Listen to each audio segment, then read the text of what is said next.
Hello! చాలా మంది కలలు మొదలు గాకముందే చనిపోతా ఉంటాయి. ఎందుకంటే ప్రతి ఒక్కరి ఆలోచన విధానాల్లో ఏదేదో చేయాలని, ఏదేదో సాధించాలని చాలా మంది ఊహించేసుకుంటారు. కానీ ఆచరణలోకొచ్చేసరికి ఏది మొదలు పెట్టకన్నా ముందే అది తన జీవితంలో దాన్ని స్టార్ట్ గూడా జేయకుండానే వదిలేస్తా ఉంటారు. దీనికి చాలా ముఖ్య కారణాలు గూడా ఉన్నాయి. ఒక్కొక్క పరిస్థితులను బట్టి ఒక్కొక్కరికి ఆలోచన విధానాలు వేరేగుండొచ్చు. వేరే కారణాలుండొచ్చు.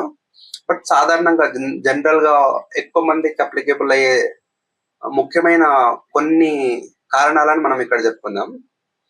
చాలా మందికేముందంటే ఒక పని స్టార్ట్ చేద్దామని ఆలోచన వస్తది. దాన్ని ఎట్లా చేయాలి? ఎలా ముందుకు తీసుకెళ్ళాలి? దానివల్ల ఉపయోగాలేంటి? నష్టాలేంటి? ఒకవేళ పని స్టార్ట్ చేస్తే ఎన్ని రోజుల్లో సక్సెస్ ఉంటుంది? ఈ ప్లాన్ అంతా తన మైండ్‌లో ఊహించేసుకుంటాడు. చాలా ఎక్సలెంట్‌గా ఊహించుకుంటాడు. బట్ అది ఆచరణలోకి తీసుకొచ్చే ముందు చాలా కారణాలు, చాలా విషయాలు అడ్డొస్తా ఉంటాయి. తను ఆలోచన విధానాల్లో ఏవేవైతే ఉన్నాయో, అవన్నీ ఎప్పుడైతే స్టార్ట్ చేద్దామని ఆలోచిస్తాడో, అప్పుడు తనకు సొసైటీ నుండి తెలియని ఒక సొసైటీ ఏమంటుందన్న తెలియని భయమొచ్చేస్తా ఉంటది. ముఖ్యంగా ఏమొస్తుందంటే, ఆ పని స్టార్ట్ చేస్తే ఒకవేళ ఫెయిల్ అయితే ఏంటి? నలుగురు నవ్వుతారు. నలుగురేమో అనుకుంటారు. ఒకవేళ నేను అనుకున్నట్టు బిజినెస్ జరగకపోతే నేను లాస్ అవుతాను. తెలియని భయం లోపల స్టార్ట్ అవుతా ఉంటది. నిజానికి మనం అనుకుంటా ఉంటాం, పరిస్థితుల వల్ల మనకు భయమొస్తుంది అని చాలా మంది భ్రమపడతా ఉంటారు. కానీ ఎలాంటి పరిస్థితుల వల్ల భయం అనేది ఎవరికి రాదు. పరిస్థితుల వల్ల రాకుండా ఎట్లా వస్తుంది భయం అనేది మనం ఊహించుకోవడం ద్వారా. భయం అనేది బయట ఉండదు. మనం ఊహించుకోవడం ద్వారా మన మనసులో పుడుతుంది. అంటే మనం ఊహించేసుకుంటాం ముందే. భయం ఎట్లా ఉంటుందంటే మన మెదడు ఆలోచన విధానము అది వేరేలాగా ఉంటుంది. రేపేదో వస్తుంది, రేపేదో జరిగిపోతుందన్న భయం. ఒక పని స్టార్ట్ చేస్తే ఆ పని కంప్లీట్ కాకపోతే నలుగురిలో నవ్వుల పాలైతానన్న భయం. నిజం చెప్పాలంటే చాలా మంది ఇంట్రోవర్డ్ అనే సాకు చెప్తా ఉంటారు కదా! దీంట్లో జెన్యూన్‌గా ఇంట్రోవర్ట్ అనే పర్సన్స్ చాలా తక్కువ మందే ఉంటారు. నిజానికి వాళ్ళకి ఆ పని చేయడం కోసం భయమవుతది. దాన్ని తప్పించుకోవడం సాకుగా ఇంట్రోవర్ట్ అని చెప్తా ఉంటారు. ముఖ్యంగా ఇంట్రోవర్ట్ అనేది ఎక్కడొస్తుందంటే మాట్లాడడం దగ్గర వస్తుంది. వాళ్ళ దగ్గర చాలా విషయ పరిజ్ఞానం ఉంది అని అందరూ అనుకుంటారు. ఎక్కడొస్తుంది ప్రాబ్లమ్? నాకు చాలా విషయం తెలుసు. కాకపోతే నేను మాట్లాడడానికి నాకు రావట్లేదు. నేను ఇంట్రోవర్ట్‌ని అని చెప్తా ఉంటారు. నిజానికి మాట్లాడడం అంటే భయం. స్టేజ్ ఫియర్ ఉంటది. బయట నలుగురితో మాట్లాడాలంటే నేనేం తప్పు మాట్లాడతానో, ఒకవేళ తప్పు మాట్లాడితే నన్ను వాళ్ళేమనుకుంటారో అపార్థం చేసుకుంటారు.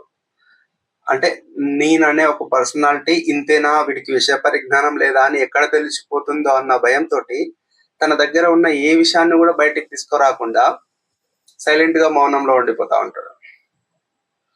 ఒక స్టేజ్ మీద ఎక్కిన ఇద్దరు వ్యక్తులు ఒకరేమో మాట్లాడడం కోసం చాలా తడబడతా ఉంటాడు. చాలా భయపడతా ఉంటాడు. అదే ఇంకొక పర్సన్ స్టేజ్ మీదకి ఎక్కిండంటే అనర్గళంగా మాట్లాడుతా ఉంటాడు. ఇంకా ఇంకో 10 నిమిషాలు టైం ఇచ్చినా పర్లేదు నేను ఇంకా మాట్లాడగలుగుతా అన్న ఉద్దేశంతోటి అన్న ఊపులో మాట్లాడుతా ఉంటాడు. ఎందుకంటే తనకు స్టేజ్ ఫియర్ లేదు. ముందు తన మనసులో క్లియర్‌గా చేసుకున్నాడు. ఆ స్టేజ్ దగ్గరికెళ్ళిన తర్వాత ఏం మాట్లాడాలి అనేది ఆయన దగ్గర విషయ పరిజ్ఞానం ఉంది.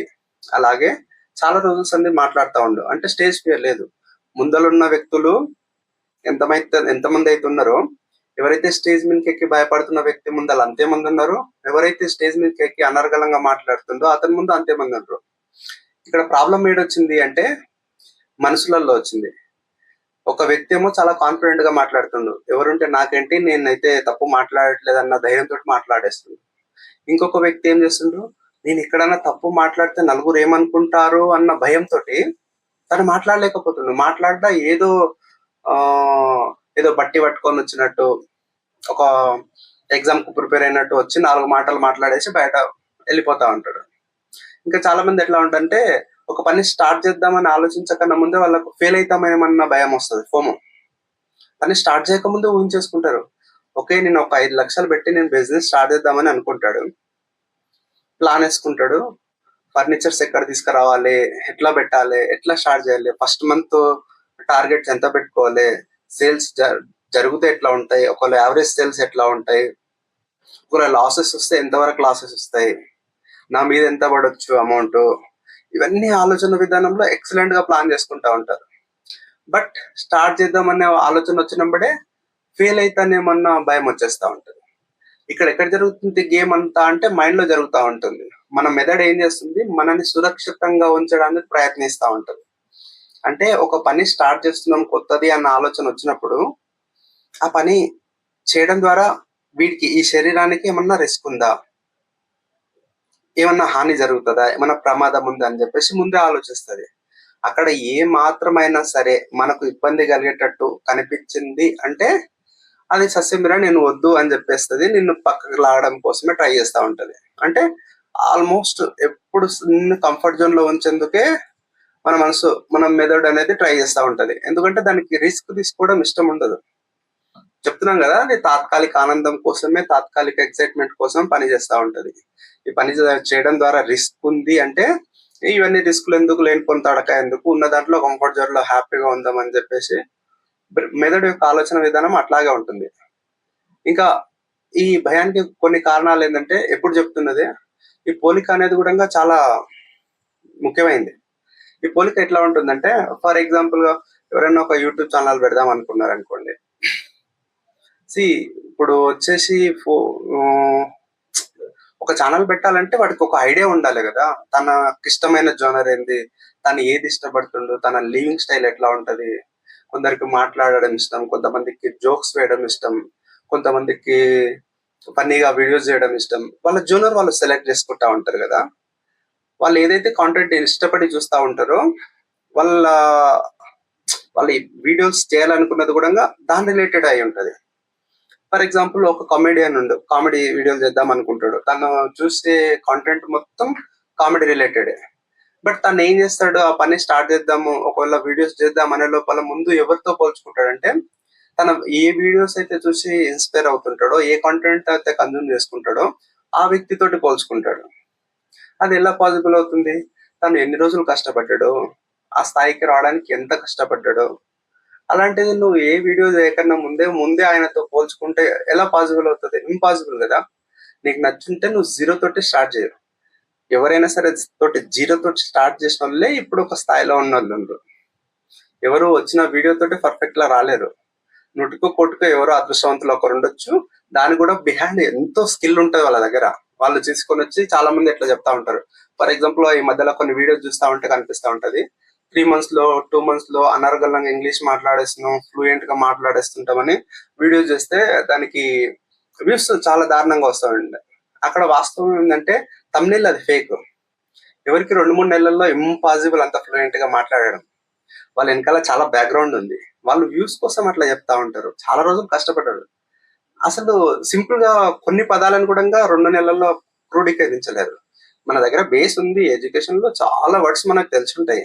ఆ 2 నెలల్లో ఒక స్ట్రక్చర్ ఫామ్ చేయడం అనేది నేర్చుకుని ఉంటారు అంతే తప్ప 0 నుండి వచ్చేసి 2 months లో నేను ఫ్లూయెంట్ గా మాట్లాడేస్తా అంటే అది ఇంపాసిబుల్. కాకపోతే మన క్లిక్ బైట్ ఉండాలి. చాలా మంది ఎట్లా అట్రాక్ట్ అవుతారంటే, చాలా షార్ట్ పీరియడ్ లో మాకు సక్సెస్ రావాలి, లాంగ్ టర్మ్ గోల్ అనేది లేదు. ఒకటి కొన్ని రోజులు కొనసాగిద్దాం, 1 year 2 years చేద్దామన్న ఇంటెన్షన్ ఎవరికి లేదు. అందరికి చాలా షార్ట్ పీరియడ్ లో కావాలి. ఆ తమ్నెల్స్ కూడా అందుకే అట్రాక్టివ్ గా పెడతారు అనుకుంటా. తమ్నెల్ బాగా మేబీ ఏఐ తమ్నెల్ వాడిస్తే లోపల మ్యాటర్ ఉండదు, బట్ క్లిక్ చేసేసి ఆటోమేటిక్ వెళ్ళిపోతా ఉంటాం. ఇక్కడ ఏమవుతుందంటే ధైర్యం ధైర్యం కూడా దీనికి చాలా ముఖ్యమైనదనే అనిపిస్తుంది. ఇప్పుడు ఎగ్జాంపుల్ గా చెప్పాలంటే, ఇప్పుడు ఓకే, మనం ఫేవరెట్ యూట్యూబర్ ఉందనుకోండి, ఆయన ఫస్ట్ స్టెప్ తీసుకున్నాడు అంటే ఆయనకు ధైర్యవంతుడు, ఆయన very intelligent, very talented person. పుట్టుకతోటి ఆయనకు ధైర్యం వచ్చిందా? లేదు. ధైర్యం అనేది ఎవ్వరికి ఉండదు. భయాన్ని దాటి ఒక స్టెప్ ముందరికి ఎవరైతే వేస్తారో వాళ్ళకే ధైర్యం వస్తూ ఉంటది. వాళ్ళకి స్టార్టింగ్ వీడియో చేయడానికి చాలా భయం వేసి ఉంటది, కానీ వాళ్ళు ఒక్క స్టెప్ ముందరికి వేసిండ్రు, ఆ భయాన్ని ఒక్కసారి ఓవర్కమ్ చేసేసి వీడియో చేసి పోస్ట్ చేసింది.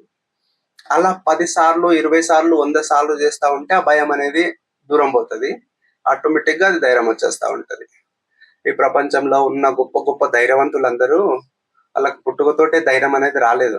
ప్రతి ఒక్కరికి భయం ఉంది, ఇప్పటి కూడా వాళ్ళకి భయం ఉంటది. కాకపోతే వాళ్ళు భయాన్ని దాటుతారు. దాటి ముందుకు పోతా ఉంటారు. ఇదేదో ఓవర్ నైట్ గా జరిగిన విషయం ఏం కాదు. చిన్న చిన్న అడుగులతోటే ప్రారంభం అవుతా ఉంటది. ఒక్క వీడియో చేసి పెట్టడం కోసమే ఇవేవో 100 రకాలమైన ఆలోచనలు ఆలోచిస్తా ఉంటాం. అదే ఒక వీడియో తీసి పోస్ట్ చేసిన తర్వాత తెలియకుండానే నువ్వు ఎన్నో వీడియోలు చేస్తా ఉంటాం. ఇవన్నీ ఓవర్ నైట్ లో జరిగిన విషయాలు ఏం కాదు. భయం గోడగొట్టడం, ధైర్యం రావడం అనేది చాలా చిన్న చిన్న అడుగులతో ఇట్లా అడుగులు ముందుకు వేసుకుంటా పోతేనే భయం అనేది కొద్దిగా దూరం పోతా ఉంటది. నిజం చెప్పాలంటే ఈ రోజులలో ఎవరైతే భయాన్ని దాటి ఒక అడుగు ముందుకు వేసిండ్రో, ఇప్పుడు ప్రజెంట్ మనం చూస్తున్న సక్సెస్ అయిన ప్రతి ఒక్కరు వాళ్ళు ఏదో ఓవర్ నైట్ స్టార్లు కాలేరు. వాళ్ళు ఏదో గుడ్డిగా లక్కుండి రాలేరు. వాళ్ళకి స్కిల్ ఉందా లేదా అనే మాట పక్కన పెడితే 100% నేను రెస్పెక్ట్ ఇస్తాను అందరినీ. అట్లీస్ట్ కామెడీగా ఫన్నీ వీడియోస్ చేసే ఏ యూట్యూబర్ అయినా సరే వాళ్ళు భయాన్ని దాటిండ్రు. వాళ్ళకి అందరికి భయం ఉంది, 100% భయం ఉంది. కానీ ఒక స్టెప్ ముందరికి తీసుకుండ్రు. వాళ్ళకి టాలెంట్ ఉందా లేదా అనేది ముఖ్యం కాదు. ముఖ్యంగా మనం అప్రిషియేట్ చేయాల్సింది, వాళ్ళని మెచ్చుకోవాల్సింది ఏ విషయంలో అంటే భయం వాళ్ళకు ఉన్నప్పటికీ భయాన్ని దాటి ఒక్క అడిగేసిండ్రు. అడిగేసినందుకు వాళ్ళు సక్సెస్ అయ్యిండ్రు. వాళ్ళ వీడియోస్ మనం ఇంకా చూస్తా ఉన్నాం.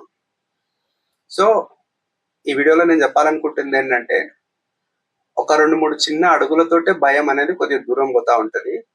ఒక 2-3 అడుగులు ముందుకు వేయడం కోసము కొంపలే మునిగిపోవు, ఎవరు వచ్చి కొట్టేయరు. ఏదైనా చేసే ఆలోచన ఉంటే నిర్మోహమాటంగా ఒక అడుగు ముందలేసేసేయండి. ఎవరేం మింగేసారు, ఎవరు వచ్చి కొట్టేయరు. ఒక అడుగు ముందలేయాలనేది నేను చెప్తా ఉన్నాను.